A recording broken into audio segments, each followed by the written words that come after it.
Good morning from London. I'm Anna Edwards alongside Lizzy Burden. We're an hour away from the opening trade. Here's what you need to know. The Bank of Japan hikes rates to a 30-year high. Japan's government bond yields rise to their highest since 1999.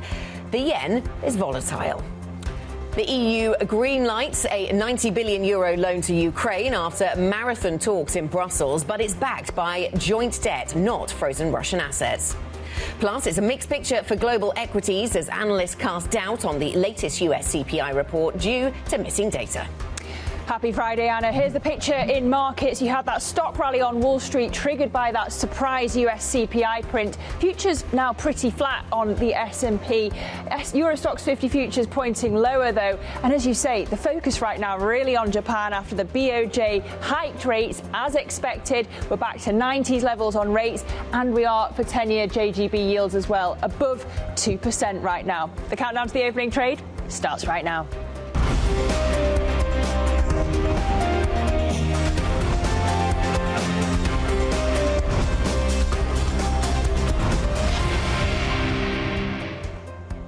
Welcome to the programme, everybody. This is the opening trade. It is Friday morning, Friday the 19th of December, and we have nearly, Lizzy, made it through an incredibly busy week when it comes to central bank decisions and plenty of data. Let's get straight into another of those central bank decisions, and it's still ongoing in the sense that the press conference is still happening over in Japan. So the BOJ unanimously deciding to hike rates. 0.75% is now the lofty height of base rates in Japan, a 30-year high.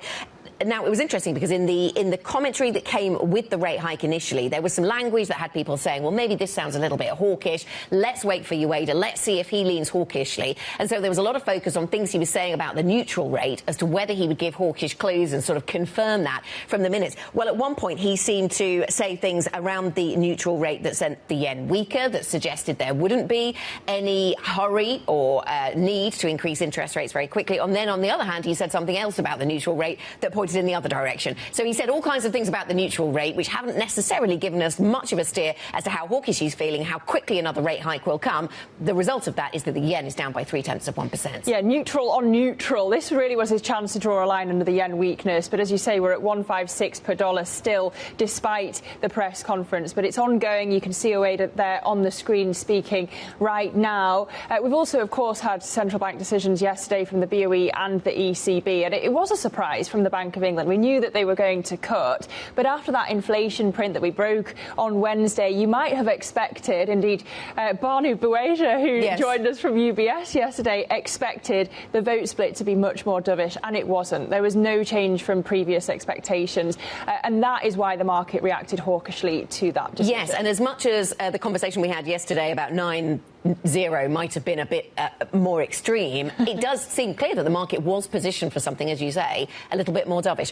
So that was the Bank of England, that was the ECB. Now we're still in the BOJ. We'll keep monitoring Governor Ueda and what he has to say there. But let's pivot our conversation to the EU leaders meeting, because they had two things to do here: secure funding to Ukraine and agree on a trade deal. They certainly haven't done the second. They have agreed some funding for Ukraine, but certainly not through the method that had been sort of top of the billing going into this, which was using frozen Russian assets. Yeah, a real about-facing approach. It seems that they've been convinced by the issues raised by Belgium about illegal blowback, and it really reflects the urgency in Brussels to help Kyiv here. You even had the German Chancellor Friedrich Merz admitting that the plan A about frozen Russian assets was just clearly too complicated. And a really great line from Poland's Donald Tusk saying it was a choice between money today or blood tomorrow. They just had to figure out what to do without that funding from Washington. Yes, and really interesting those comments from Merz then, because he'd gone into this conference yesterday saying the use of frozen Russian assets was the only option. And then afterwards, as you say, being much more pragmatic, saying this is the pragmatic solution, this is a good solution, it is the only option. So a real change in tone coming through from Germany, which is interesting because this is going to involve joint debt. Yes. And joint debt has not been something that in Frankfurt they have always felt terribly comfortable with. So we'll see where that one goes. Interesting to see Emmanuel Macron after this meeting also saying that they are open to the idea, we should be open to the idea of more engagement with Russia, transparently with Ukraine, but more engagement with Russia. And I wonder if this is picking up a little bit from what the United States is doing to sort of make the running here on finding a peace deal. Exactly, because if Europe is going to have to step up to the plate on the money front, it's also going to want to have more of a seat at the table when it comes to the peace talks talks, where at the moment Donald Trump is dominating.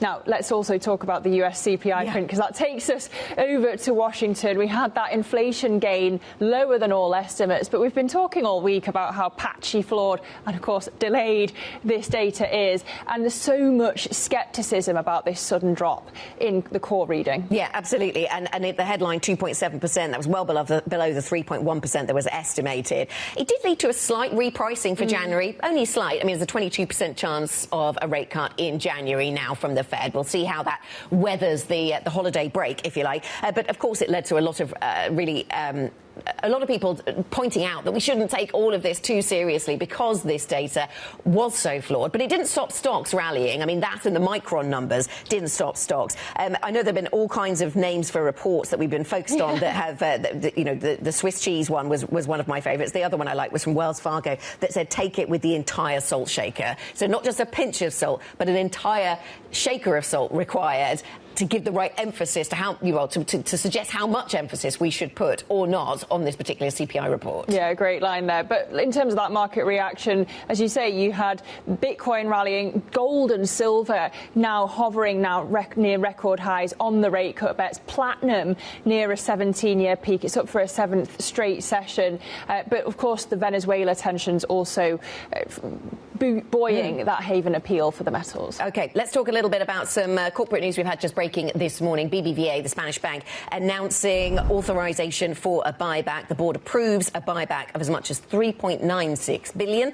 So we mention it because of the size of that number. I suppose we'll keep an eye on the BBVA share price at the start of trade. Execution will start on the 22nd of December, so that's next week. They're commenting in this regulatory filing on this buyback this morning. We will keep an eye. The buyback it will be executed in several tranches. We will keep an eye on how that goes down in the markets. Of course, let's talk about it. Has been a busy week. We've still got more to come. Yeah, Lizzy. Plenty on the daybook this morning, Anna. This morning we've got, as usual, ECB speakers reflecting on yesterday's decision. We've already heard from Madis Muller saying this morning that it's too soon to say where borrowing costs may go next. But of course, we've had officials telling us that they think cuts are most likely done. So interesting to pass the reflections of the Governing Council this morning. Then at 8:30 a.m. London time, we have the ECB's wage tracker. Before at 1:30 p.m. London time, the Fed's Williams will be speaking. Let's tell you about the conversations we'll be having this morning on the programme. A host of guests lined up to join us. Jeremy Stretch, CIBC Chief International Strategist. Who knows where the yen will be by there, but we will certainly talk to him about that. We'll also talk about, of course, the central bank decisions, the data we've had out this week and what is still to play for and heading into next year. Sabrina Kenish joins us, Pictet Asset Management, senior economist. Lots of conversation about Europe and the economy, where it goes into next year. Peter Oppenheimer, Goldman Sachs Chief Global Equity Strategist. They're still constructive on stocks, the broadening out theme, one we will address there. And Floris Lucht will be with us, ING Wholesale Banking Digital Assets Lead, but he's joining us because he will assume the position of Kivalis CFO in the new year. That's the banking consortium that is looking to set up a euro stablecoin. So we will be all about that at 8:30 UK time, Lizzy. Well, here's what else you need to know this morning. TikTok says that it's signed deals to create a US joint venture, majority owned by American investors. An internal memo seen by Bloomberg from the CEO, Shu Shu, says that tells employees that agreements have been made with Oracle, Silver Lake and MGX. Oracle shares jumped in after hours trading on the news. That new venture will operate as an independent entity that will control data protection, content moderation and algorithm security in the US. Chinese regulators have yet to say whether they'll approve the deal. Elsewhere, Britons are looking more likely to buy big-ticket items than they were before the release of Rachel Reeves's budget. That's the latest read from a survey from GfK. The firm's indicator of major purchase intentions rose to the highest level since January 2022 in December. All the sentiment measures, including consumers' outlook for the economy and their own finances, improved from November, when fears of tax rises in Labour's budget weighed on confidence. And Nike shares sank after the company warned that sales will decline this quarter amid persistent weakness in China and at its Converse brand. The world's largest sportswear company expects revenue to be down in the low single digits in the 3 months starting December 1st. So I said we were back to the 90s in Japan. It doesn't seem that we're back to the 90s when it comes to Nike and its Chinese sales. But Converse, the 90s, noughties trend that is not coming back. Right. Well, it seems that way. So Converse is an area of concern, it would seem, for Nike. China, broadly a region of concern for them. So in China, sales down by 17%. The CEO saying that the recovery is not going to be in a straight line and that China is definitely an area of focus. Competition really hot, it would seem, in the Chinese market, and just lots of analysts raising questions as to whether Nike really had the products that now, in this day and age, not the 90s, not the noughties, 2010s, but in this day and age, what will impress the Chinese consumer? And that is fast evolving and fast changing. Well, just also talking about retail, we also had the latest UK retail sales numbers dropping at the top of the hour, falling for a second straight month in November, and so adding to all the evidence that we've had so far that uncertainty in the run-up to the Chancellor Reeves's budget did weigh on the economy. Well, of course, we already saw that in the GDP numbers, but it looks like the Black Friday discounts just didn't do enough to boost sales as we've seen in recent years. Yeah, absolutely. And these numbers coming in negative when they were supposed to be positive. So that GFK story that we had overnight that painted a quite positive picture for the consumer, well, that maybe didn't last too long. We'll see how this goes down with investors a little bit later on. It is 11 minutes past 7 here in London. Coming up on the programme, oil heads for its biggest annual drop since the pandemic as tankers sit idle with nowhere to offload their crude. We will bring you that story. Plus, Bitcoin also could end 2025 on a low note. We will delve into the pressures facing the cryptocurrency. Up next, the Bank of Japan caps a busy week for central banks, hiking its benchmark rate to its highest level in 30 years. If you have any questions, please do get involved in all of these conversations around the BOJ, around that European leaders meeting in Brussels. Anything you want to contribute, please do. IB plus BBTV Go is the function to use on the Bloomberg terminal. This is Bloomberg.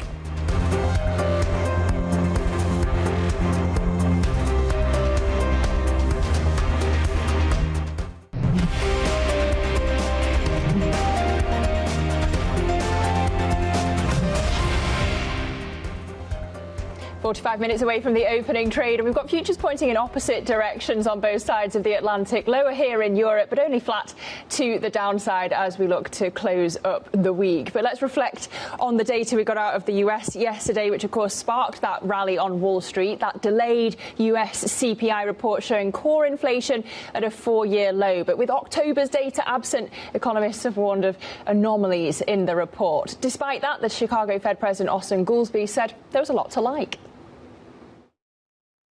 We could get back on that golden path. Rates could come down. If we get stabilized full employment and we're on path to 2%, I would be comfortable with rates being a fair bit below where they are today. I just am uncomfortable front-loading the rate cuts before we're sure that we're actually back headed to 2%. So ammunition for the dubs, perhaps. Austin Goolsbee there on Fox Business. Let's bring in Bloomberg's Valerie Teitel for more. Val. Look, I think it was a comfort for the markets that we did have a Fed official who could make a conclusion from the data set yesterday in that U.S. CPI report, which had many missing components and a lot of big questions on data distortion. We did, though, see U.S. core inflation fall to a 4-year low. So a lot of these components, which analysts are still debating, did come in softer than expected. So it wasn't necessarily data distortion in both directions. It was data distortion on the lower side. A big part of that, though, could come to how the BLS dealt with shelter inflation for the missing month of October. Flip the board. I just want to talk about the current debate raging on Twitter right now. It's been 18 hours since this report released, and there is still a Twitter fight ongoing on what the BLS did for the month of October. They essentially assume that rental inflation, OER, as it's also known, was 0 for the month of October. Anna, this is a big deal. Rental inflation makes up around a third of core CPI. So something like this could really distort the data for months to come. However, it all distorted it in the softer direction. I think the market's big takeaway is that inflation at least isn't reaccelerating. And so we were comfortable pricing in that equity market rally. So absent any surprises from that CPI report yesterday, we now had our attention on the Bank of Japan. No surprises news here from Ueda. No hawkish comments about his commentary on the neutral rate. And Anna, I think that means that Christmas can start early for a lot of the traders out there. Yeah, maybe. It does seem as if the yen wants to weaken, doesn't it, Valerie? Thank you very much. Bloomberg's Valerie Teitel with us to talk about, yes, that ongoing Twitter fight still taking place around the inflation print. Blank pages in that CPI report and the Ueda lines coming through on the BOJ. Let's stick with those with the BOJ for a moment and just go to some of the latest lines coming through here. He's touched on relations with the government, saying they have communicated with government closely, and of course the relationship between monetary and fiscal really interesting to watch right now in Japan. And then saying we don't see price trend falling if wage momentum holds up. So, you know, could that be something of a hawkish line that we were looking for? Well, maybe not, because the yen just seems to want to weaken this morning, and it's almost at session lows right now, having another go at weakening through the 156.40 level. Let's bring Jeremy Stretch into the conversation, Chief International Strategist at CIBC, and the perfect person to speak to about so many geographies that have had really interesting news flow this week, Jeremy, that we're all still trying to get our heads around. Let's start with the BOJ. How much weaker for the yen? So we're currently at 156.37. We're down 0.5%. Is this the direction of travel that you were expecting?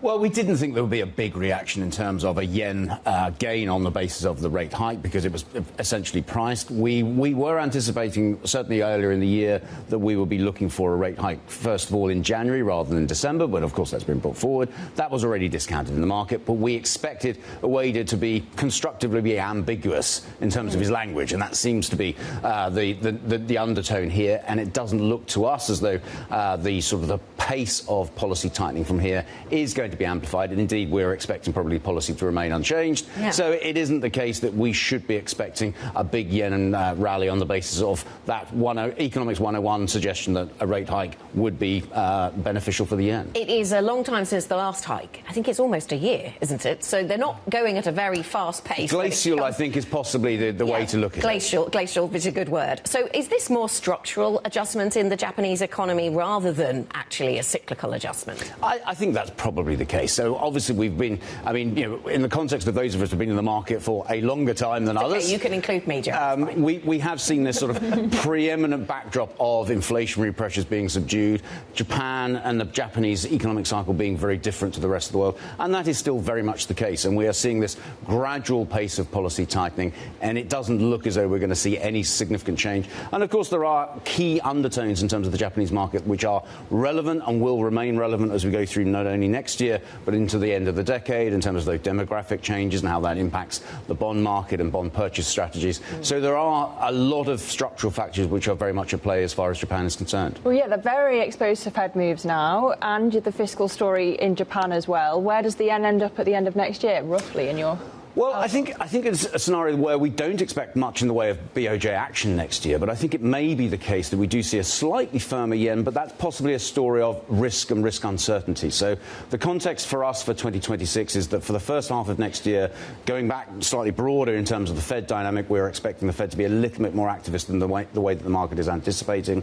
So that may well encourage a slightly cheaper dollar, but also that if that provides some boost to the equity market, that's good news in the first half of the year, but maybe some equity market uncertainty which provides a risk-off safety net for the yen in the second half of the year. So maybe it will be the case that dollar yen will end next year lower than we are now, so nearer a sort of a 150 threshold. But I think it is going to be a case of, yes, the yen and Japan is going to be somewhat exposed to what happens in the broader picture, and including in the Fed. OK, so a slightly more activist Fed. Did that outlook for you change after the data yesterday, or did you kind of write it off like most economists seem to have done? Well, I think yesterday's data, clearly there are many anomalies in terms of the data. You cannot take it with a great deal of credence, even to the extent of the timing of the data collection was that potentially rather nearer to Black Friday than before. So there are enough anomalies in that. I think that one of the things that I've been talking about to clients over the course of the last few months is talking about not the headline unemployment level or the non-farms adjustment on a month-on-month basis, but looking at things like U6, the underemployment rate. And I think that's symptomatic of a labour market which is softening, and I think that leaves us with that degree of comfort that the Fed will be a little more activist in the way than is currently priced in the market in the first half of next year. And so that leaves us with that narrative that we assume that will be a detrimental or a dragging factor in terms of dollar valuations in the first half of next year. Yeah, let me ask you a bit more about that, because some people are looking at the AI story in the States and saying, you know, this is America making the running, this is positive for US growth, and they may even accept the things you've said about what the Fed will do, but they'll say, look at the growth story that the US could deliver with AI, and maybe that ends up being growth positive and dollar positive in some way. Or is that not the way it works? Because if the US grows and everybody's happy, money tends to seek other opportunities. Indeed. So I think if we have a situation where if the rising tide of AI lifts all boats and we do have a globalized recovery, then you may well find that you do see those higher beta or higher growth currencies performing better. So then that provides a narrative where you don't necessarily see the dollar being the preeminent story. If you do see, you know, some degree of uncertainty, then you might see an element of a sort of a flight to safety bid coming back into the dollar, even amidst the uncertainties and the geopolitical dynamics and the Trump noise that comes around that. So I think there are certainly a number of sort of uncertainties to really consider. Yes, the AI narrative is particularly interesting because obviously the parallels with .com, etc., etc.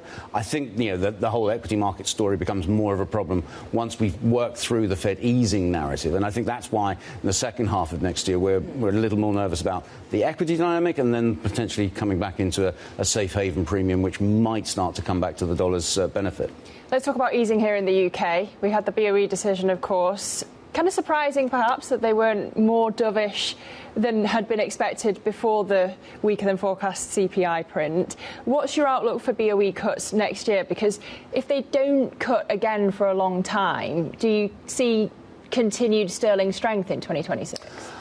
Well, I think first and foremost, if we go back a couple of months, I was saying to our traders, the market was seriously underpriced in December, and ultimately it proved to be correct. Now, we had that 5-4 vote. In a sense, markets obviously got ahead of themselves because they looked at the data this week and thought, well, more members will have switched camps. But I think many of those who are reticent to vote for cuts at this point are very concerned about the inflation persistence narrative in terms of wage growth and in terms of service sector prices, and they require more evidence. But I think there will be enough evidence going through the early part of next year to warrant the bank to consider further easing. So I think the market is underpricing probably the next two policy meetings quite significantly, because I think the data will be warranting that. And obviously this is, you know, I've only just heard the headlines from the retail sales report, but that doesn't seem to be anything other than, you know, arguing for policy easing as well. So actually I think there will be some degree of uncertainty from a sterling perspective. So I think euro sterling goes higher as a context, because I think that's probably the better way to look at sterling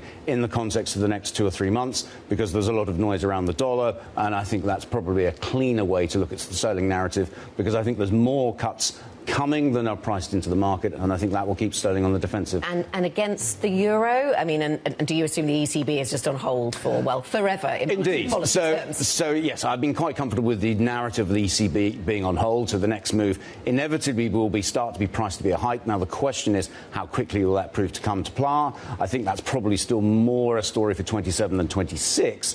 But if the ECB is going nowhere fast, and if we look at the survey data we've seen this week, IFO was disappointing, but ZEW implied there is some degree of resilience in terms of the investor sector. And I think if we see that playing out, then I think we can see the euro gaining, not only against the dollar, but also against sterling. And I think we do see both of those euro pairs moving higher. Just very briefly, Lagarde was asked at the press conference about all the speculation about who will replace her, lots of personnel changes at the top of the ECB coming. Indeed. Is that going to create volatility in the currency markets? I think it potentially does. So because there will be an obvious fixation in terms of who will be the leadership and how will that leadership frame the debate, because of course we've seen plenty of that in the context of the Fed. So I think the whole narrative about the leadership of the ECB will become much more relevant. And of course not only do we have the monetary policy dynamic, but there is also the political dynamic in terms of the nationality of the leadership of the ECB. That also amplifies some of that volatility or potential volatility. Another theme we import from the US. Jeremy. Indeed. Good to see you, Jeremy Stretch, Chief International Strategist over at CIBC.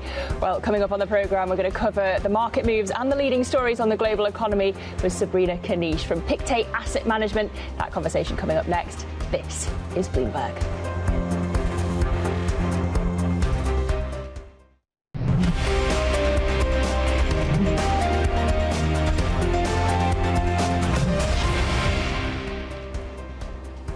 Welcome back. This is the opening trade. 30 minutes from the start of Friday's trading session for cash equities, of course. And this is the futures picture right now for European markets. Of course, European stocks globally did OK yesterday with that inflation print out of the United States. Certainly over in the US, we saw strong gains on the back of it, rightly or wrongly. Plenty of people pointing out the extent to which we should not rely on that CPI print. But anyway, we went higher in stocks. Today looks a little bit different, and European futures are pointing a little bit lower. Euro Stoxx 50 down by 0.1%.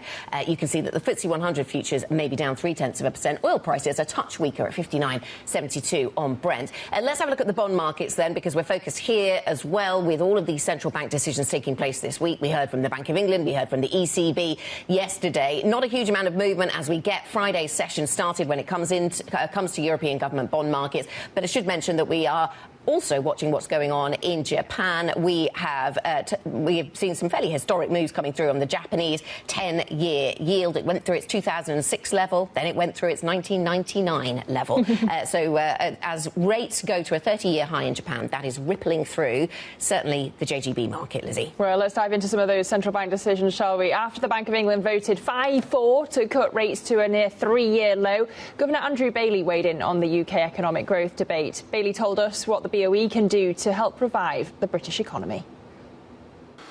So we have got low growth in the economy. Now, I think the underlying reasons for that are more to do with, I think, the productive capacity of the economy. But the best thing that we at the Bank of England can do, obviously, is maintain stable prices, low inflation, because that will support growth in the economy. We are also seeing some signs of weakening in the labour market, which obviously does affect our view on what inflation is going to be, and we do take that into account. Meanwhile, Bloomberg understands that ECB officials believe the rate-cutting cycle is probably over, given the latest outlooks for growth and inflation. The bank held rates steady, with President Christine Lagarde saying that the euro area economy is resilient.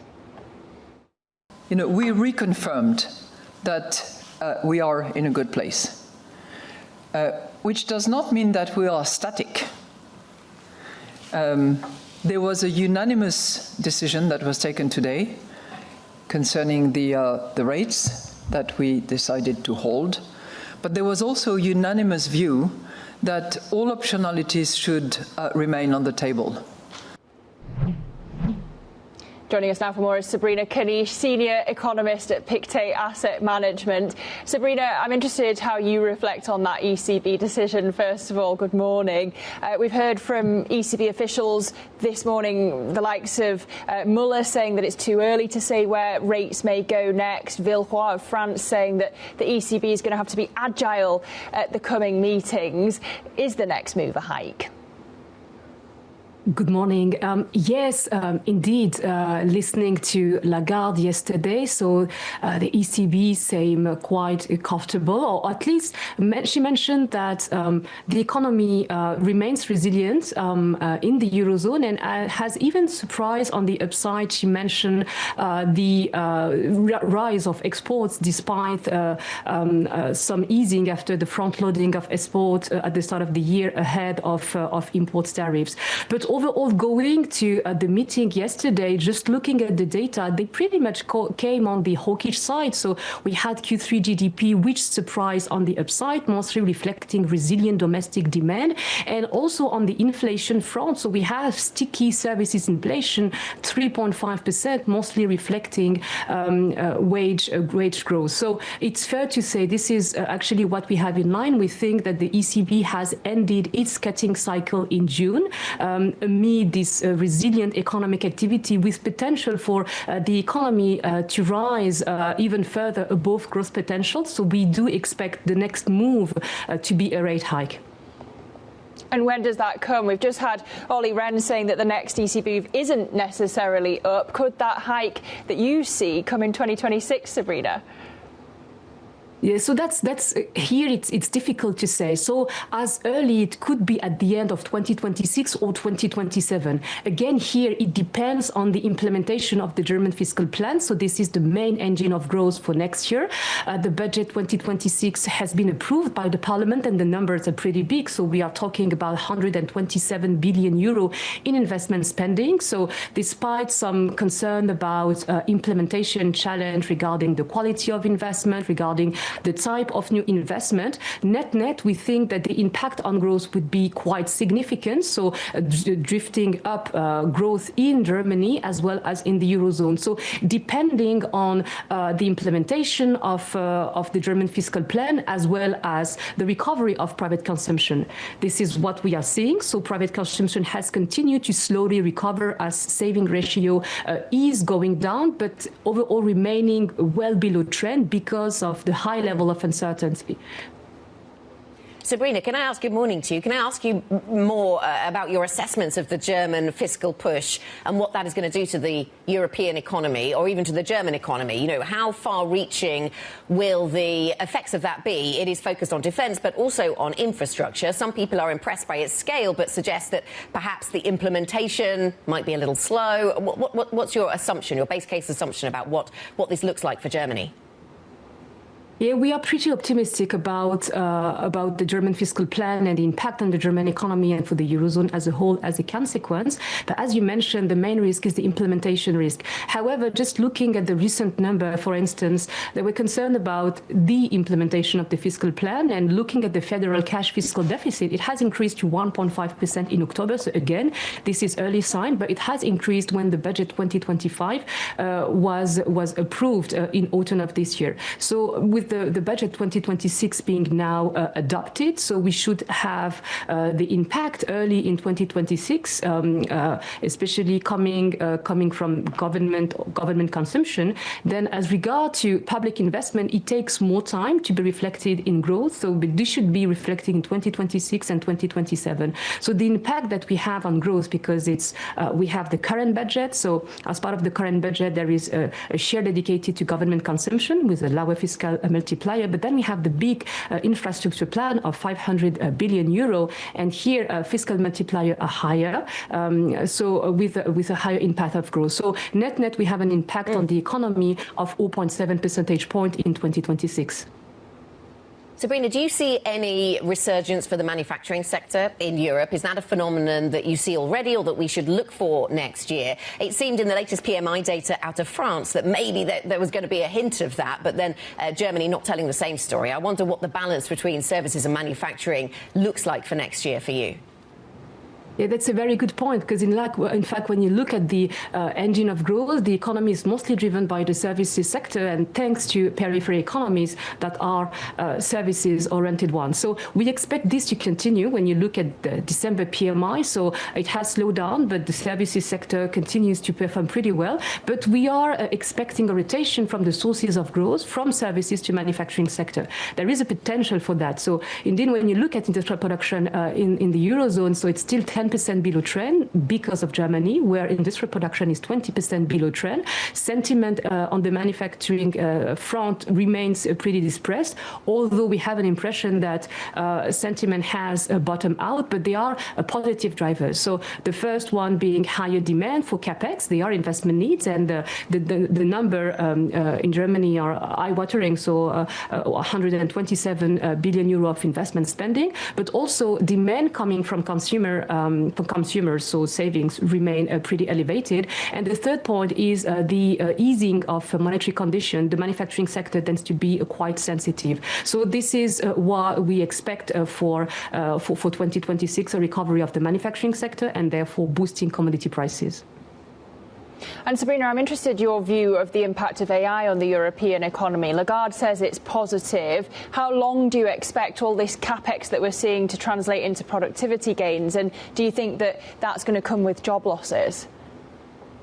Yes, so that's a very fair point. And indeed, Lagarde did mention yesterday that investment surprised on the upside in Q3, so it was up 0.9%, and despite external and domestic uncertainty. So there is early evidence that capex or AI is impacting investments positively and growth.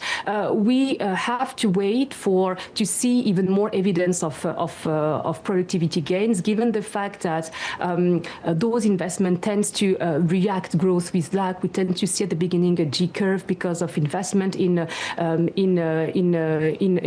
intangible investment before being translated into higher productivity and higher growth. But this is something that will definitely impact growth going forward.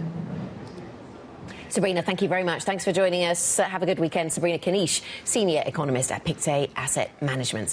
Now, sticking with the European economy, European Union leaders have reached an agreement on a loan to Ukraine after marathon talks at a summit in Brussels. The EU will raise joint debt to loan Ukraine 90 billion euros for the next 2 years. As a matter of urgency, we will provide a loan backed by the European Union budget. This will address the urgent financial needs of Ukraine. The Union reserves its right to make use of the immobilized asset to repay this loan.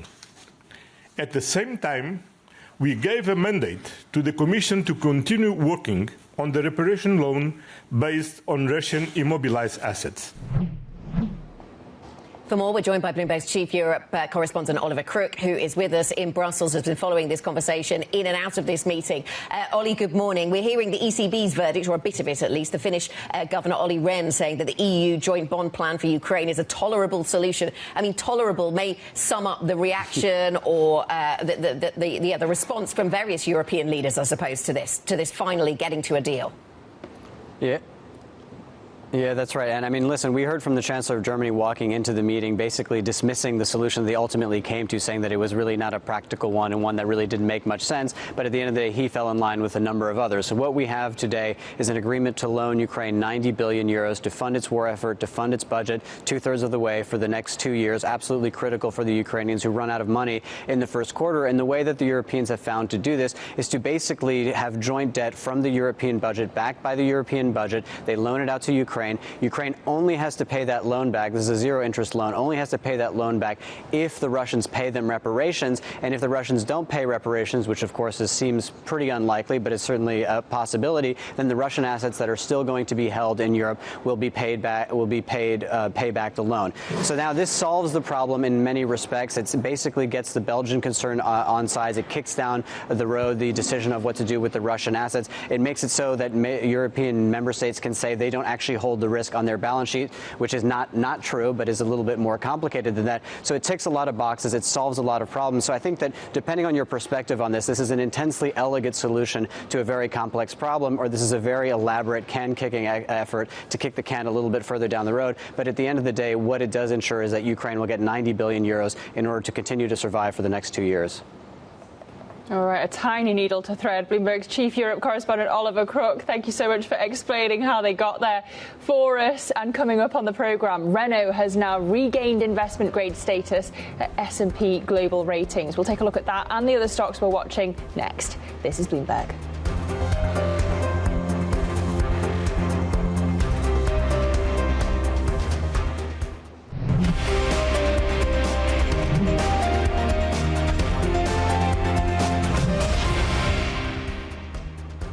Happy Friday, everybody. Already this morning, the Bank of Japan has raised its benchmark interest rate to the highest level in 30 years. Speaking a short time ago, the BOJ Governor, Kazuo Ueda, said that more increases are in the pipeline, but only if conditions allow. Let's bring in Bloomberg senior editor Brian Fowler out of Tokyo for more. Brian, what's Ueda actually been saying about the economic outlook? We had a guest on, Jeremy Stretch, earlier saying that he was constructively ambiguous. What do you make of it all? I think that's a very good description. He definitely is keeping his options open. He signaled that, of course, the tilt is still towards more hiking if conditions allow. And that's what everyone expects. But he also sought to sort of hedge on where he's going. He did not reveal any sort of hints in terms of what the pace might be. We've spoken to a couple of ex-BOJ officials, very high-ranking people who know this stuff very well. We spoke to a man called Hayakawa-san last week, and then today Momo-san, and they were both of the opinion that we could see hikes every 6 months for at least through 2026 and maybe into the first half of 2027. That would take the rate up to 1.5%. That seems to be a pretty widespread idea of where the terminal rate may lie for this current cycle. but Ueda did not give us that in any sort of concrete way during his press conference today. Yes, and Brian, I noticed one of the latest lines in the press conference was the more data to judge the neutral rate, the better. So, just a wait and see message, perhaps. So what has the market reaction been to this? The bond markets have moved, and also focused on the yen, which just seems to want to weaken on this.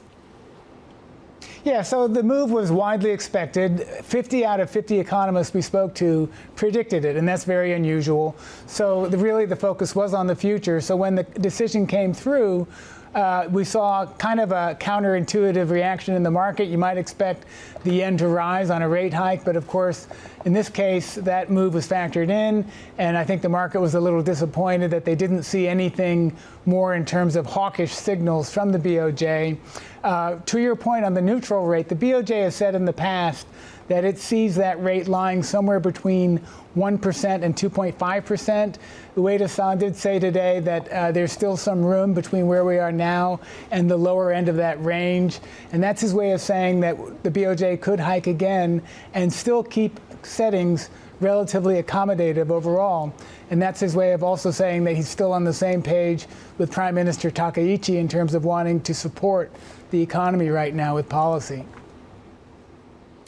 Brian, thank you very much. Bloomberg's Brian Fowler with the latest on the BOJ. Let's broaden the conversation, but actually start with the BOJ conversation with Mark Cudmore, our Markets Live executive editor, who joins us for 3 minutes on the markets. So, Mark, the yen seems to be weakening, yields going higher. Some of that is what you would expect from a rate hike, but not all of it. What stands out to you from the BOJ?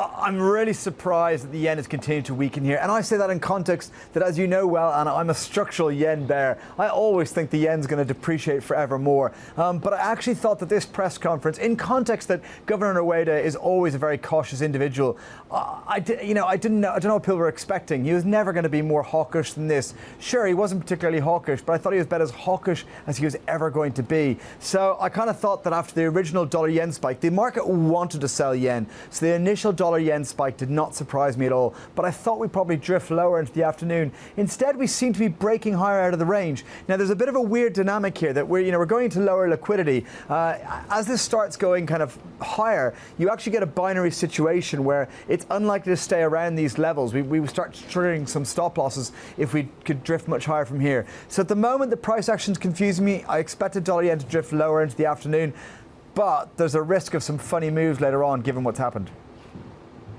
Mark, did the market overreact to that US CPI print yesterday? A lot of skepticism from economists, some calling it the Swiss cheese report. It was so holy. How much do you trust this drop in inflation? Yeah, I mean, what's interesting is how quickly markets did this kind of dismiss it. So markets, the yields did not react much. I mean, you've seen this exceptionally soft print, and you'd expect people to price in more rate cuts. But in fact, the market barely moved in the yield side. Now, equities rebounded. They kind of they liked that, but they did, of course, pair that later on in the session. So, but stocks traders are always a bit more optimistic bunch, always more inclined to buy. This wasn't a bad news data print, even if it wasn't, should be dismissed and not taken as a positive. You couldn't suddenly say this is a bad news, a reason to sell. And if you've got no reason to sell in stocks, then you buy. That's the default action. But certainly, bonds traders ignored it entirely. OK, I'm going to ask you a really dangerous question now, Mark. Are we done with 2025? Can we all take some time off and come back for 2026? No, I think, unfortunately, and I say this embarrassingly because I'm heading off on December 24th, so I'm leaving the problem to my team. But look, I think this is a market where the price action suggests that the technicals are a little bit fragile. The market is very bullishly positioned, and I think structurally, as we've discussed a lot, I expect stock markets to make fresh record highs in 2026 easily. I think it'll be a good first half of the year because of the structural tailwinds. But I think there are some problems there in terms of risk aversion side that have not played out. And again, I still draw attention to the fact that the digital asset treasury companies continue to trade weaker and weaker. That spreads into the crypto sector. That spreads into retail sentiment at a time they're getting squeezed by Christmas. And that kind of weighs on the favored AI names, the meme names. And that's why I think it's going to be problematic for another couple of weeks. All right. Well, in other words, don't switch off Bloomberg TV. Plenty more to come in 2025. Bloomberg's Markets Live Executive Editor Mark Cudmore, we thank you so much. And remember, you can get up-to-date analysis and insight from Mark and the rest of the team by going to MLIV Go on your terminal. Let's get to your stocks and watch now with Chloe Melly. Chloe.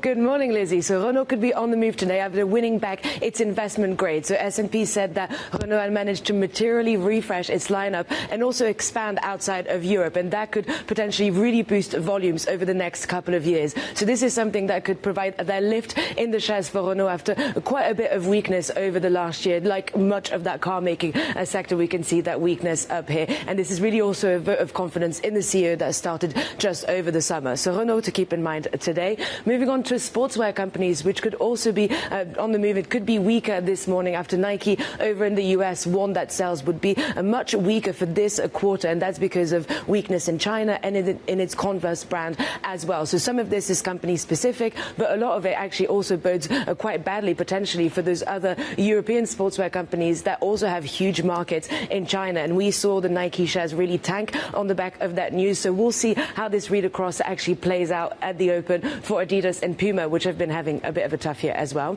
And finally, BBVA could be moving higher this morning after unveiling its biggest ever buyback. We are talking about 4 billion euros. This is an attempt by the bank to draw a line under the failed bid for Banco Sabadell that failed earlier this year in October. And this is really an attempt at kind of moving on, get investors back on side. And so we'll see if the huge buyback manages to do it. Yeah, that was a long story, wasn't it, Chloe? Thank you very much. Our equities reporter, Chloe Melly, with the stocks that we are watching this morning. European equity market futures then do point a little bit lower. US futures are pointing higher right now. So E-mini is only 0.1%, but Nasdaq futures up by 0.3%. European yields just a touch higher, particularly at the longer end, 30-year. And the Japanese story focused on the 10-year horizon. We'll see whether that has any psychological impact on the European trading day ahead. But we'll come back with the market open. This is Bloomberg.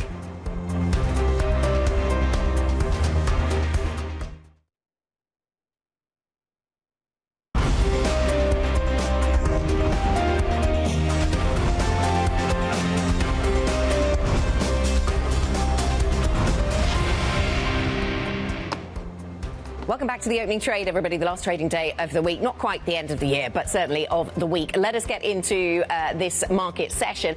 This is the picture from yesterday over in the United States, but I think it's important just to revisit this in terms of where the European markets closed, which is where the yellow line is, and where we were in the US sort of psychology of the trading day at that point. The markets got quite excited about that CPI print out of the US. As flawed as it was, as full of holes as it was, the market did send stocks higher. Some of that lasted in the US session, but not all of it, which goes some way to explain why futures are a little bit weaker here in Europe. So we are expecting to go a little bit weaker at the start of trade. Euro Stoxx 50 futures down 0.1%, as are DAX futures. FTSE futures may be down a little more. A little bit of weakness in the oil price overnight, but not a huge amount. Still around that $60 level on Brent. Lizzy, what do we have in terms of individual stocks and sectors that we're watching? Well, I've got my eye on the trainer makers. Adidas and Puma here on this side of the Atlantic may be going to be lower because of that weakness that we saw out of Nike, particularly in China.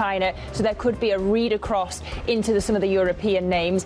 Also looking at BBVA after they unveiled that €4 billion buyback after the failed Sabadell deal. And I'm also watching the European delivery stocks because you had FedEx stateside beating estimates, in fact topping all Wall Street estimates and raising the low end of its profit outlook for the year. So watch the likes of Deutsche Post, IDS, PostNL. Could keep on going. Poste Italiane, all of the European delivery stocks we should keep in focus this morning, Anna. Yeah, that's an interesting one. I remember a time when logistics was often seen as quite a bellwether for the global economy, maybe still so we'll certainly keep an eye on those.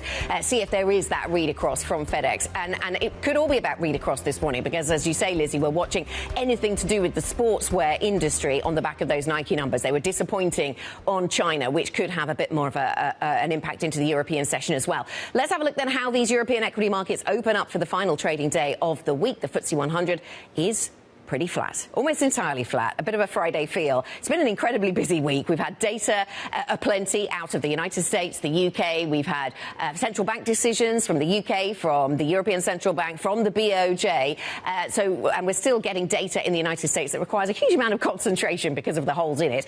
So that's still in the market's mind, perhaps trying to analyse everything we've heard this week. The CAC opening down 0.25%. The stock 600 as a whole then is flat to negative, I guess we'd say this morning. Lizzy, do you see anything of interest on the sectors board just yet? Well, as we look across the continent, we have banks leading the gains this morning, up 0.25%. Energy not far behind. Utilities, insurance, construction and manufacturing also in the green. But it's still about 3/4 of sectors in negative territory this morning. And consumer products and services at the bottom of the basket, down more than 1%. That's the biggest mover in terms of the sectors. Just in terms of a few of the things that we'd flagged before the open, Renault raised to investment grade by S&P. That's seeing gains of 0.8%. I'd said to keep an eye on the delivery stocks. DHL up more than 1% after you saw FedEx beating estimates. But not all of the names in that basket really making gains. The Austrian postal company, in fact, down 0.7%. We're waiting for Puma and Adidas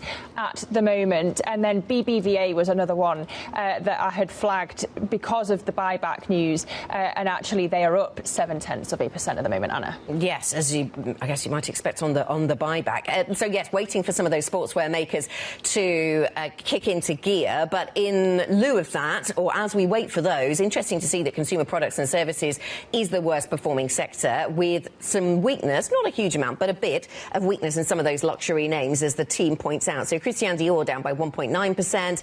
Burberry down 1.4%. Perhaps a little sense that maybe there is read across into anything that a business the size of Nike has to say about the Chinese market. Does that have an impact on our expectations for these luxury names? We'll keep that in mind. Adidas just opening, and it is down by 2% right now. All right, well, let's get some analysis, shall we? Peter Oppenheimer, Chief Global Equity Strategist over at Goldman Sachs, joins us round the desk. Welcome, Peter, on this Lizzy. Friday. Good morning. And we had Mark Cudmore just a few moments ago telling us 2025 isn't over. Can we have a Santa rally yet? Well, we've been having one, certainly, and there's still some time to go, as you were saying. So I think we're going to end the year pretty strong, and it has been an incredibly strong year, not all in a straight line, but I think the tailwinds remain with us as we move into next year. OK, so in terms of those tailwinds, we were talking about the US CPI print. I wonder whether it made much of an impact on your outlook for Fed cuts and therefore US equities in 2026. I don't think it's changed very much. The central backdrop, I think, is relatively benign for risk assets, for equities broadly. Look, you've got continuing economic growth, with the US in particular, in our view, likely to grow stronger than the consensus. But alongside that, we're seeing some decent progress on inflation coming down, and we're expecting inflation in most countries to hit their target rates by the end of next year. And that's going to provide the platform for some more rate cuts, particularly in the US and the UK, with some dollar weakness. And when you look at that combination, all things equal, that should be a reasonably supportive environment again for risk assets for next year. And so you're constructive on stocks. Good morning, CPT. You're constructive on stocks in 2026, but you do see that there'll be lower index returns than we experienced in 2025. What's behind that conclusion? Well, firstly, let's say, 2025 has been a remarkably good year. It's been a year in which most markets have made very strong progress. And indeed, as we've been arguing, most markets have outperformed the US, and that's been the first time that's happened decisively for 15 years or so. But given the scale of the rises that we've seen, much of it coming from valuation expansion outside of the US, we would expect profits to be the main driver next year. That's still going to deliver, we think, pretty decent returns, but not as strong as we've been seeing through the course of 2025. Yes, and to your point, I mean, Euro Stoxx 50 up by 17% year to date, NASDAQ up by 19%, S&P 15%. Some of these European stock markets, I mean, the IBEX 35 up by 47% year to date. Well, remember that those numbers are double that in dollar terms. Yes. So if you look at everything in common currency, Many markets in Asia and Europe are up twice as much as the S&P. Yeah. I was just about to say, if Guy Johnson were here, he'd say something very smart about if you turned it all into euros, how it would look different. But yes, but I wonder, so given that that's the case, that we've seen some of these markets really outperform the US this year, what does that tell us about the tech trade stateside and our expectations for 2026? What should we take away from, what should we expect to see in that particular sector? Well, I think still positive, but what we've got to understand is that in the last 15 years, tech has been the only major sector consistently to generate high returns, driven by very, very strong profit growth. And that was reflective of an environment where the leading tech stocks were relatively capital light. And now, of course, we know that they're building up their capital spending at a tremendous rate. We still think that's going to generate good returns. And in fact, within the US, we're still looking at better earnings growth in the tech sector than the broader market. But the differences are narrowing. And, of course, the valuation gaps are very large. So I think what we should expect, as we've seen this year, frankly, is a broadening out and more diversification opportunities. We've spoken about how that was reflected this year in a broadening of geographical returns. But we also saw it sector-wise. Tech did very well, but so, of course, did many value sectors, banks, utilities in many cases, some industrials and so on. And I think that's really reflective of how this ramp up in capex spending in the tech sector is beginning to move out into other sectors. And some of that is part of that tech theme, isn't it? Because it's into financial services, into utilities, into energy, very much related. Are there other themes, though, if you want to insulate yourself? I mean, pharma did OK in the States this year as well, or globally, in fact. Is that, where are you looking for things that are maybe not quite so related to the AI build-out? Well, I think we're seeing a broadening out of different styles. So for much of the last 15 years since the financial crisis, nearly every year and in every market, growth outperformed value. And that reflected consistent falls in interest rates, which really helped growth stocks re-rate. Of course, it reflected the dominance of technology profits, but also a lot of the value or more mature industries were facing very significant challenges. You know, banks had to delever and raise capital. Many of them cut dividends and so on. We were seeing lower commodity prices, excess capacity in many industrial spaces. And I think that while the tech space is generating some high returns in those mature industries, so it is a bit related to technology, that's not entirely the case. I mean, financials are also benefiting from steeper yield curves and from ongoing economic growth. The fact that they have very strong balance sheets now. We're seeing a ramp up in fiscal spending in many places. Germany is an obvious example. Some of that's going into defence stocks. And we have very high savings rates in many countries, and some domestic stocks, particularly in Europe, which have lagged behind for many years, are beginning to see some stronger returns. So I think it is really broadening out. So the AI benefits are spreading to other sectors, and there are other themes going on. But what about the downsides to AI? You know, if we get job losses, and I wonder whether you expect them, how does that affect other sectors? Consumers, particularly.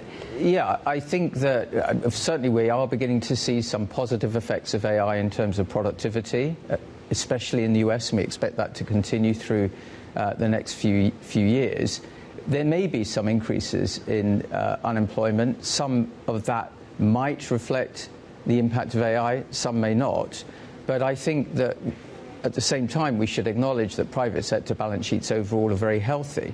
That's true for banks, it's true for corporates, and it's true for households, particularly in Europe and Asia. And so I think there is still an underlying support with rising real wages for some improvement in consumption. And earlier in the week, and it seems a long time ago with all the central bank action, we had the jitters around Blue Owl and Oracle, and I just wonder whether that volatility is going to really be a theme in 2026. The more we question the AI bubble, every time there's a little bump in the road like this. Yeah, well, I don't think it's a bubble because although clearly AI and technology has been dominating the narrative, it hasn't actually this year been dominating returns.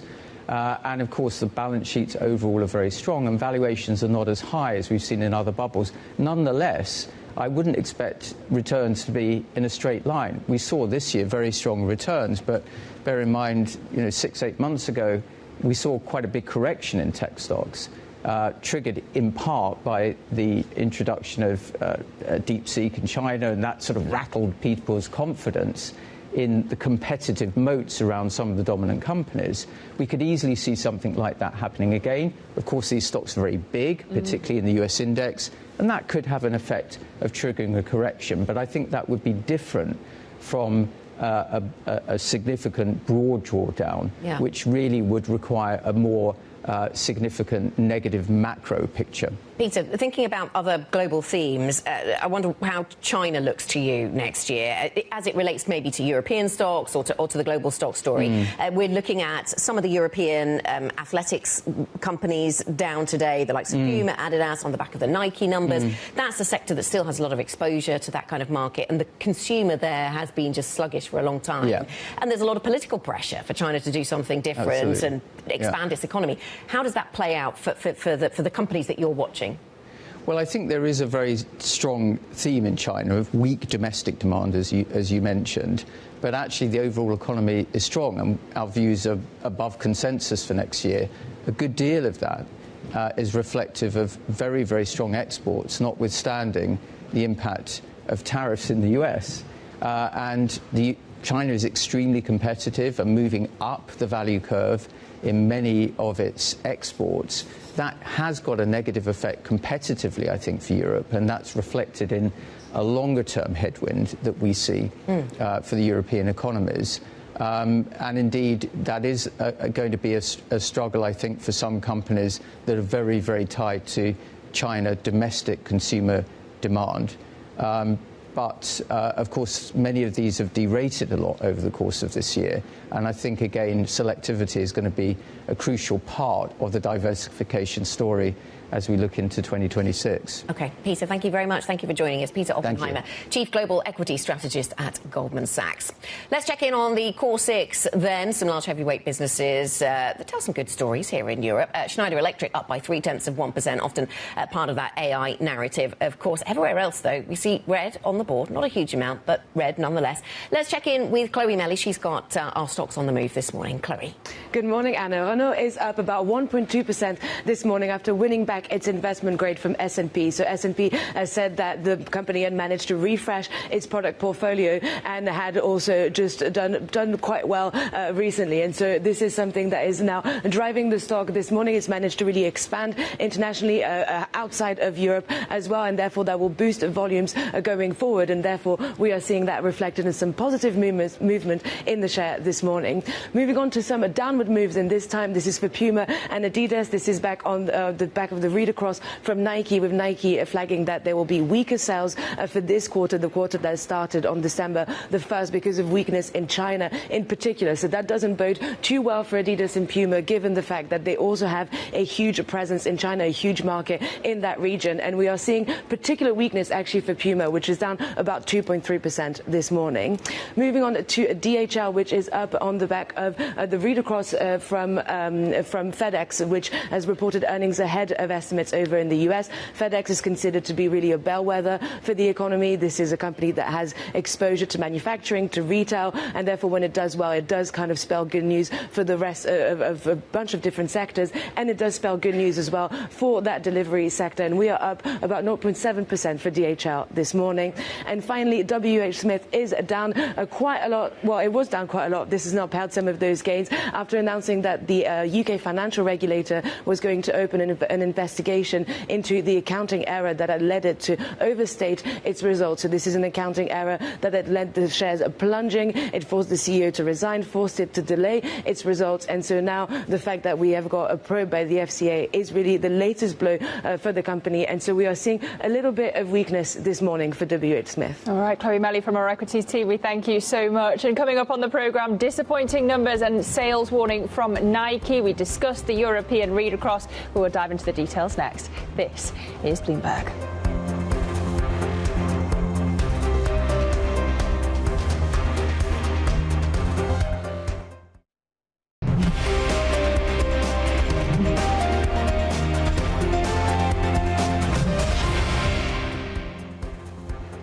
Welcome back to the opening trade. We're 17 minutes into today's session. As you can see, it's slight gains across the European continent this morning. Flat to the upside on the stock 600. The FTSE 250 is the one that's letting us down this morning. It's down at 0.2%, but green elsewhere. We've discussed the read across to Adidas and Puma from Nike. Let's dive in, though, to the Nike story. Nike shares sinking after the company warned that sales are going to decline this quarter. The world's largest sportswear company blaming persistent weakness over in China, but also at its own Converse brand. So let's bring in Bloomberg opinion columnist Andrea Felsted for more.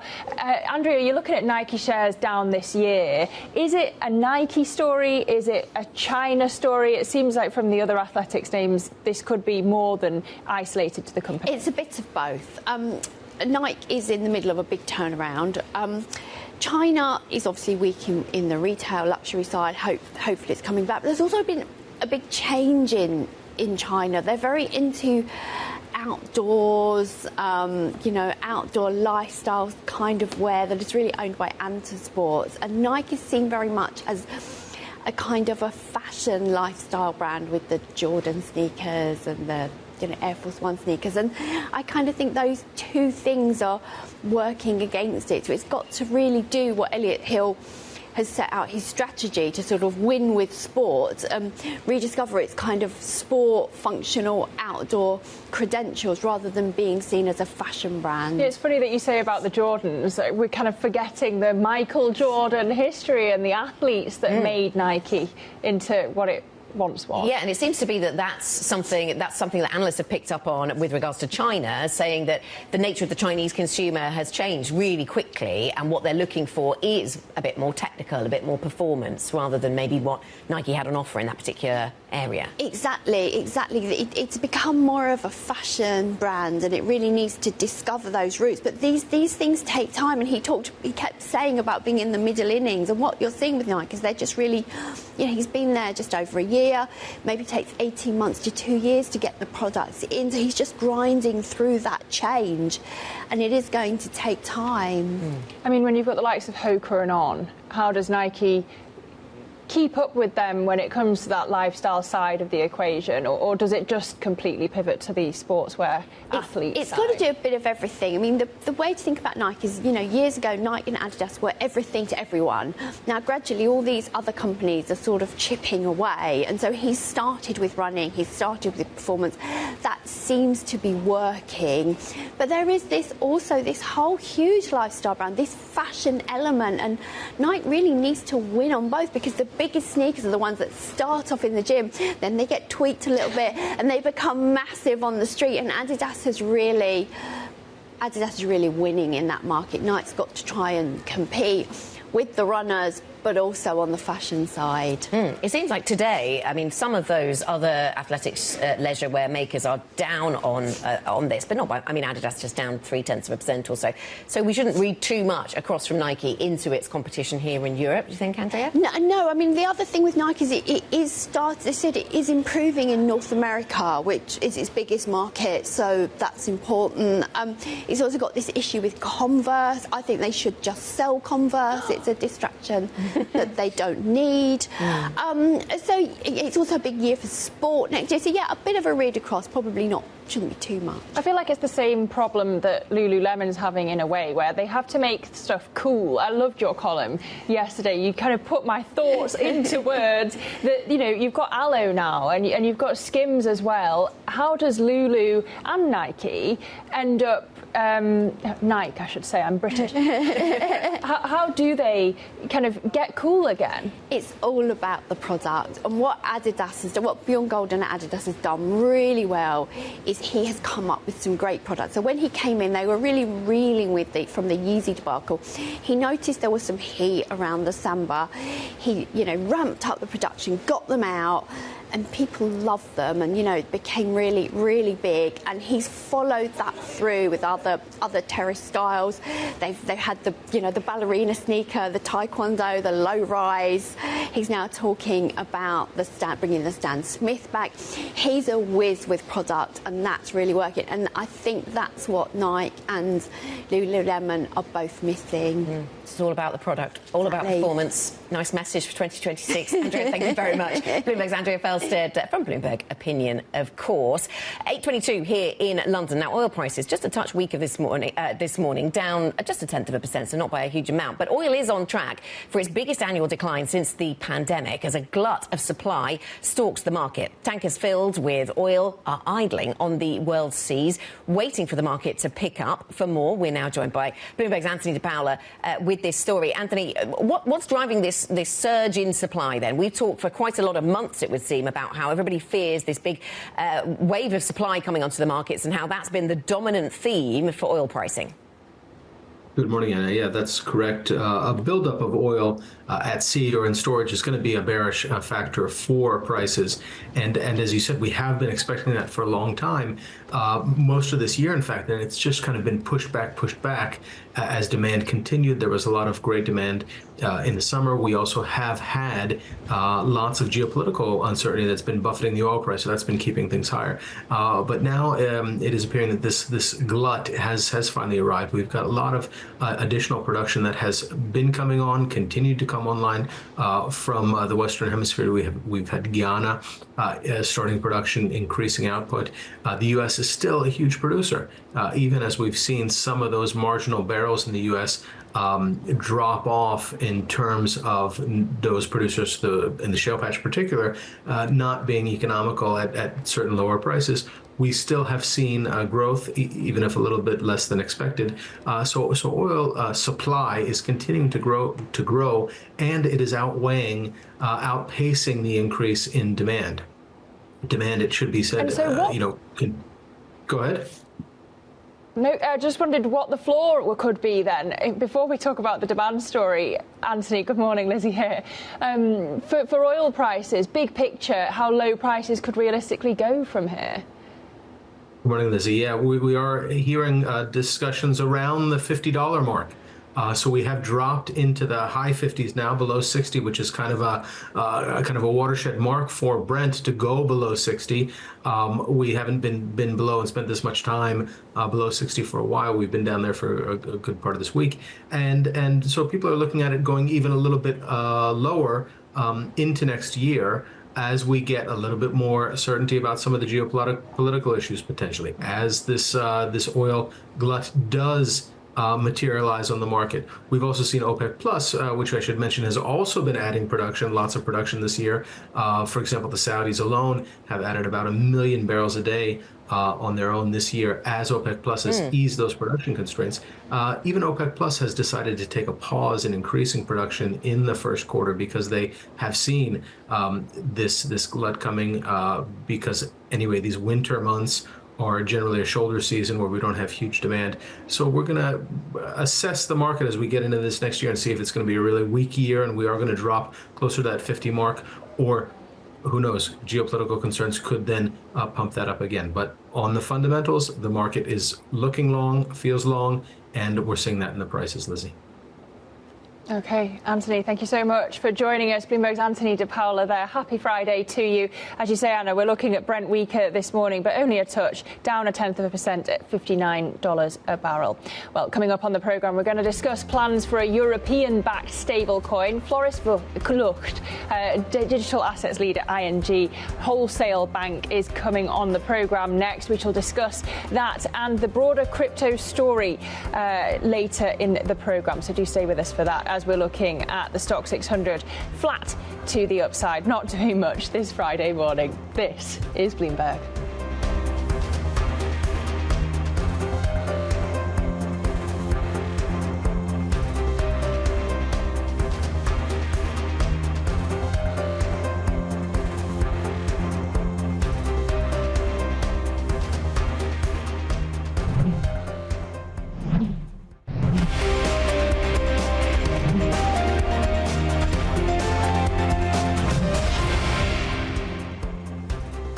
Welcome back to the opening trade. 30 minutes then into our European session, and maybe this is what we need at the end of a really busy week, but we're not going anywhere very quickly. It would seem the best way to sum this up here in Europe. We've got a couple of markets, or three markets in the green, one in the red.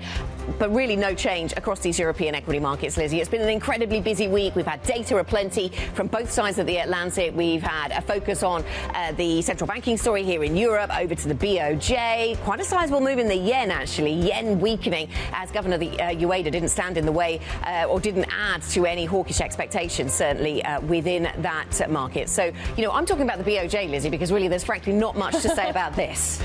Well, I can't promise you much on my board either, Anna. It's very balanced, really, when it comes to the members higher and lower on the Stoxx 600, which makes your picture make sense that really we're pretty unchanged when it comes to the broader index. The volume is higher this morning, perhaps surprisingly for a Friday, but let's flip the board over and you can see who some of the winners are this morning. In terms of the leaders, we've got Roche, Rolls-Royce and Total.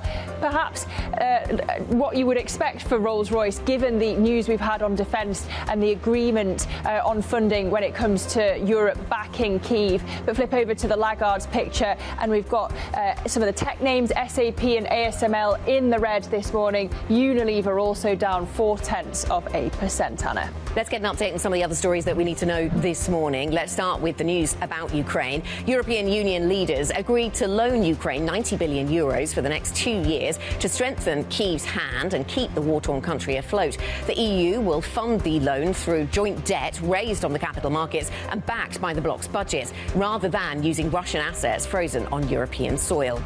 The Bank of Japan raised its benchmark interest rate to the highest in 30 years. The BOJ made it clear that the hiking cycle will continue by asserting that it intends to keep raising borrowing costs if its economic outlook is realised, adding that the chances of that happening are increasing.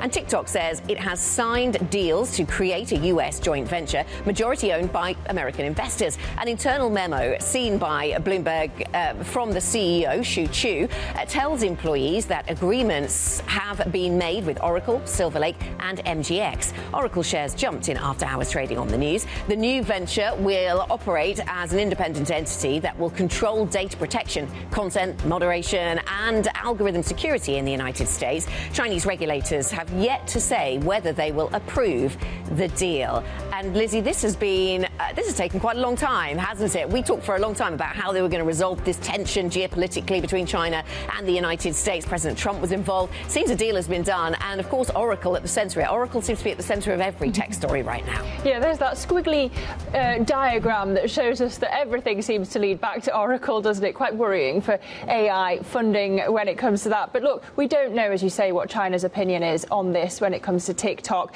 If it's approved, hopefully it would fix that issue in US-China relations and signal progress there. But of course, we await China's opinion on it. Yeah, absolutely. We'll wait to get that perhaps into the new year. Let's pivot back to Europe then. Work to launch a euro-backed stablecoin will step up in the new year. Kivalis is the consortium of banks behind the digital asset, and Floris Lucht is digital assets lead at ING, and he will become the Kivalis CFO in January, and he is with us this morning. Floris, really nice to speak to you. Thank you so much for giving us your time. So tell us a bit about the consortium. The consortium includes lots of European banks working towards this euro-backed, euro-denominated stablecoin platform. Talk about the progress. Are you still launching in 2026? What do we expect? Yeah, indeed. That's the ambition. And indeed, we right now have a consortium of consisting of 10 major European banks. That is expanding, by the way. So we have the ambition to grow that consortium because we want to create one European standard euro stablecoin that will be used and distributed by European banks. Right now, where we are, so we launched the consortium several months ago and incorporated Kivalis, the new company that will be dedicated to the issuance of that euro stablecoin. So right now, we are in the middle of developing that company, so hiring the management board, the supervisory board, the staff members, developing the tech platform and the risk framework. So yes, we do want to launch in the second half of the next year. OK, second half of 2026. Now, the US has moved ahead with dollar stable coins, of course. That's been boosted, in particular, recently by the Genius Act from the Trump administration. Why does the world need more stable coins? Why does the world need a euro stable coin, Floris? Well, we believe the euro stablecoin or any trusted regulated stablecoin will be building blocks for a new digital, meaning on-chain payment and financial market infrastructure. So transactions on-chain settle 24/7 globally and instantly. And what's more, they enable programmability of transactions. So this enables a huge range of new efficiency benefits as well as new innovative use cases that as banks we want to unlock for our clients and that we haven't managed to unlock yet. And the stablecoins are the trusted means of payment and settlement then on-chain. So that is one of the key building blocks that need to be developed. I wonder why then euro-denominated stablecoins, Floris, haven't taken off so far. And in terms of your geographical ambitions, why it's only Citi that's the only non-European bank in the group so far? So to clarify, Citi is not one of the 10 consortium banks. So far, it's only European banks that have joined. But yeah, why in particular a euro one? Well, because right now stablecoins are predominantly used in crypto trading and DeFi markets, and we want to make our euro stablecoin available for those markets as well. But we believe that going forward there will be a lot more growth in payment markets as well as in settlement of tokenized asset markets. These markets exist already based on stablecoins, but we believe they will grow significantly going forward. And the key step to doing so is that banks will enable these kind of solutions and use cases for their clients. And that requires the banks to develop a new set of products, like offering a wallet or like offering custody to their clients, offering liquidity management, FX, programmability of transactions. So that is still at an early stage for most banks in Europe and across the world, actually. And we believe that development is essential to really unlock these payment and settlement use cases, and that is when the euro stablecoin will really significantly grow, as will other stablecoins. Well, yes, some banks are already going ahead and issuing their own stable coins. I'm sure you'd prefer those tokens were on your platform. But Floris, what if that liquidity is fragmented? Well, that's exactly what we want to prevent by setting up a consortium, indeed. So if every bank or other institution would issue its own euro stablecoin, it will not help our clients, we believe, because it will be very difficult for clients to navigate that field. And it will absolutely not be efficient. And you create fractured infrastructure, and same for liquidity, indeed. So by setting up this consortium, we want to create one European standard. And we want to manage that consortium as a utility. So Kivalis, the stablecoin issuer, we do believe it will over time be profitable, but profitability is not the main driver. We want just to develop a piece of infrastructure. So just the conversion of the fiat euro to the euro stablecoin to enable these solutions on chain. And then the real profitability should come from the banks that offer these new solutions to the bank's clients. So we believe we need one European standard and avoid this fragmentation. Yeah, so that's other banks that might want to, or some of the banks in Europe that maybe are already tempted to do their own thing, Floris, and you would like to see them maybe come into line with your plans. What about what central banks are doing? How does your project sit alongside, for example, the ECB's digital euro plan? Are they aimed at different audiences? Because I mean, in the United States, the focus is on private stablecoin solutions. You're also in the private sector, but the ECB has its own plans. No, exactly. So we believe that our consortium stablecoin is complementary to the digital euro that ECB is developing. So first, the digital euro, there are currently no plans, as far as we are aware, to issue that on blockchain. So for specific blockchain solutions, which we are focusing on, it's not a suitable instrument. Plus, it focuses primarily on retail payments within Europe. And that is not a focus area that we are having right now, because we believe retail payments in Europe, that infrastructure is robust and efficient already. And there is no client demand that we see, at least, to replace that with a new infrastructure. The digital euro is focused on that right now, which is, of course, perfectly fine that ECB has its own plans and ambitions there. But we focus really on those use cases, which are now much more difficult with today's infrastructure. So, for example, cross-border payments, and like I mentioned already, settlement of tokenized assets, which are really the on-chain benefits. Floris, it seemed in the past that banks in Europe, but maybe even globally, had been a bit worried that stablecoins and the digital euro project from the ECB could drive away deposits from the banking sector and put them elsewhere. But now we see the banking sector embracing the stablecoin idea. Is that a fair reflection? And what's changed? Well, indeed, it is being embraced right now. And there is this concern indeed, because banks use the deposits that are received from clients to fund lending assets, obviously. So it's important not to undermine the funding base of banks. But at the same time, we see that there is an opportunity here to serve our clients better, which is essentially the ambition that all the banks have. We need to keep in mind that the stablecoin is a means of payment and settlement. So it's not meant to generate any yield. Also, under EU regulations, it's not even allowed for stablecoin issuers to pay any yield or any interest on the stablecoin. Therefore, by having banks in the lead in this market, we believe that we can manage it in such a way that it serves our clients while also making sure that it doesn't interrupt the lending capacity of banks. And that is indeed a bit of a concern for banks, that if fintechs dominate that market, that don't have this same concern for European funding to fund the European economy, essentially, that could be disruptive in a way. But that's not the main reason for banks to step into this market. We believe this is a new opportunity, and we want to unlock these benefits for our clients, which is the main driver.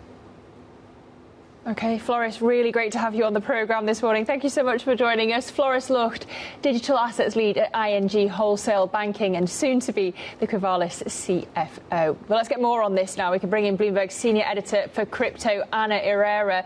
Good to have you with us, Anna, to get a bit more context here. I just wonder how stablecoins are going to affect demand for treasuries as all of this progresses.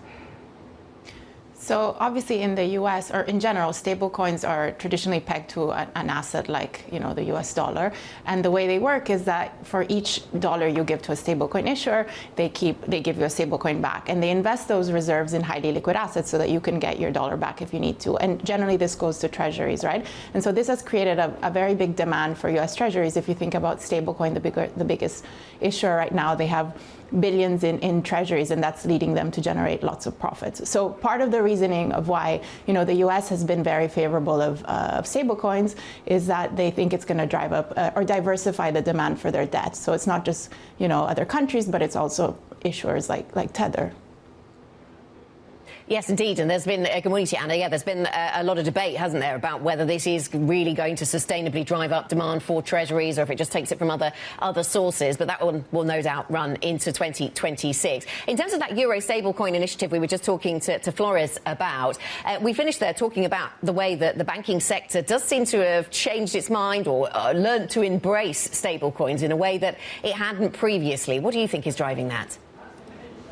I think definitely the Genius Act and the big change in the U.S. With Trump, they weren't sure before whether they were going to do a digital dollar, much like the digital euro, so sort of a Fed digital dollar. Instead, they've decided to go all in on the private sector, and we've seen American banks, we've seen American fintechs launch or think of launching stablecoins. So there's now the potential that you might see dollars flooding other countries with stablecoins that exist now. We have many instances of holders in countries where the currencies are very volatile or the countries are very prone to inflation. And so you could think that it's not just going to go to emerging markets, but could come to Europe. So there's a concern, also a competitive threat a bit for the banks here. So before they were a bit concerned about deposit flight to the digital euro, and now maybe they're also a bit concerned that their competitors, American competitors and rivals, might start bringing dollar stablecoins in.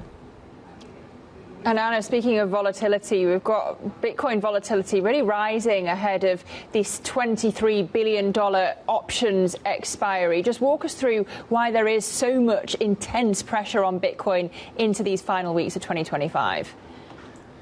I think it's been a wild ride as usual with crypto. The big difference in Bitcoin this year is that, as I've said, and we've been talking a lot about, the environment. It's been a very favorable general crypto macro environment, in the sense that there's been a lot of support from regulators, especially in the U.S. We've seen big players come in, and so there's this big contrast, and it's a bit jarring to see that Bitcoin has fallen in these last few months. So I guess we'll have to see towards the end of the year whether it can pick up. It's more likely to stay range bound, we're expecting, but with crypto, as I always say, you really never know.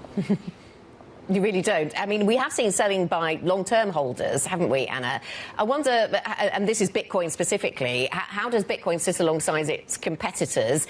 Is there something else happening here? I mean, we've just spent the last 10 minutes talking about stablecoins, for example. Is there something else happening in the digital landscape that we need to be aware of when thinking about this weakness in Bitcoin?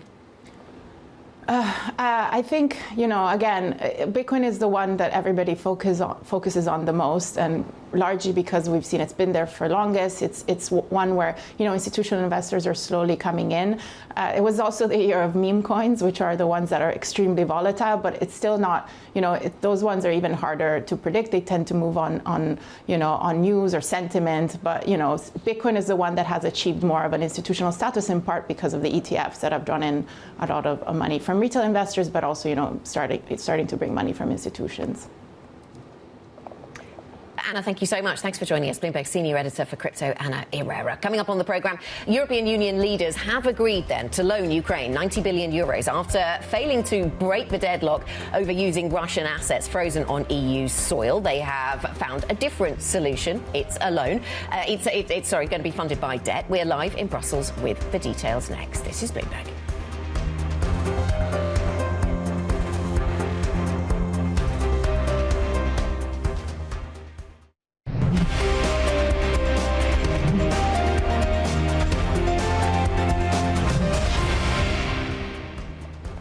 .50 a.m. in London, and we end the week with European Union leaders having reached an agreement on a loan to Ukraine after marathon talks at a summit in Brussels. The EU will raise joint debt to loan Ukraine 90 billion euros for the next 2 years, and across all of it has been Bloomberg's chief Europe correspondent, Oliver Crook. Ollie, just break down for us what this agreement means.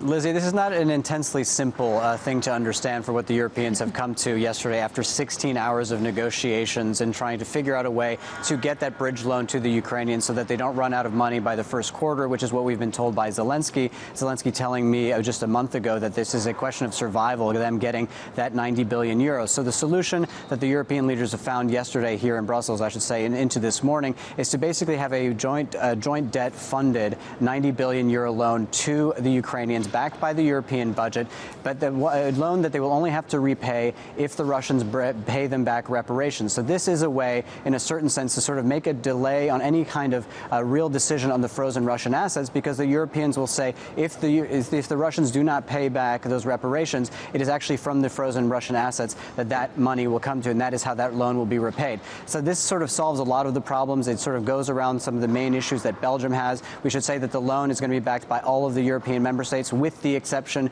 of Hungary, the Czech Republic, and Slovakia. So what it manages to do is to bridge that financing for Ukraine while basically deferring this decision on the frozen Russian assets. Depending on who you ask, this is really either a very elegant solution or a really sort of convoluted can-kicking to try to not make the more sort of complicated decision as to what to actually do with those Russian assets. Yeah, it's really interesting how some of those European countries do get that carve-out from contributing. Ollie, what could this decision mean for the peace negotiations that are obviously ongoing? There had been US pressure not to use the frozen Russian assets for this very reason. Yeah, that's right. The U.S. really wants to use these frozen Russian assets as part of their own architecture for peace, their own rubric for trying to bring Russia to the table. We heard some sort of really kind of, I think from the European perspective, outlandish plans on how to do that in the original 28-point plan. But this in some way sort of preserves that conversation, leaves the Russian assets on the table. It leaves that tension in the air, saying that the Europeans could move on these assets at any sort of given time without escalating the situation. And we actually heard from Kirill Dmitriev, who's the head of the Russian Sovereign Wealth Fund, but but who's also been spearheading the peace negotiations with Steve Witkoff in the various talks that they've had. He's said, as this sort of plan emerged to not take the Russian assets, he said that if that is true, shelving the EU's original proposed illegal scheme to tap Russian foreign reserves to fund Ukraine is a major win for law and common sense and for the voices of reason in Europe that protect the EU, the Euro, and Euroclear. So from the Russian perspective, we haven't heard a great deal yet from the outcome of this decision, but that sort of initial take from Kirill Dmitriev sort of suggests that the Russians, this is a solution that they can live with, and this sort of still does leave the path for diplomacy open for them to discuss those peace talks with the United States. Oliver, thank you very much. Bloomberg's Chief Europe correspondent Oliver Crook joining us there. Now, the delayed US CPI report, back to the markets and the movement of this week, showed core inflation at a 4-year low. But with October's data absent, economists have warned of anomalies, huge anomalies in the report. Despite that, the Chicago Fed President Austin Goolsbee said there was a lot to like. Let's bring in Valerie Teitel for her analysis. Valerie, does this end here, or do we keep talking about this very flawed and full of holes CPI report into next week? Well, look, if next week's a quiet week, I think there's still going to be a lot of debate on what Yes. exactly happened this week. We had not only an extremely noisy non-farm payroll report, but then a double CPI report that left a lot of blank holes, essentially, and a lot to be chewed over about what the BLS how they're going to handle the data distortion for months to come from the missing October CPI reports. Now, I think there is some comfort given to the market that Fed's Goolsbee did say that there was a lot to like in yesterday's report. So he was still able to make a conclusion from the noisy report. And he did say that he thinks rates can go down a fair amount if inflation does stay on track. And that is interesting, Anna, because he was the main new dissenter in the decision a week ago, and he's coming out and saying that at least yesterday's CPI report is enough for him to maybe flip his mind and thinking that they can reduce interest rates in the first quarter of next year. OK, so the year very much is not over when it comes to the data and the Fed speak. Val, stay with us. Bloomberg's Valerie Teitel there. I want to switch gears to Blackstone's annual holiday video. It's back, and this year the firm's 40th birthday, sparking an over-the-top midlife crisis. Turning 40, it's a really big deal. Did you get a nose ring? I've always had this. Some of us are in denial that we've become a mature organization. Hey, guys, let's start buying sports teams. Okay. We could buy Ferraris. No, let's buy Ferrari. Yes! Yeah, we're definitely having a midlife crisis. Wait, are we rolling? Even Steve's going through it. Well, I was thinking of becoming a DJ. Steve Schwarzman, a DJ?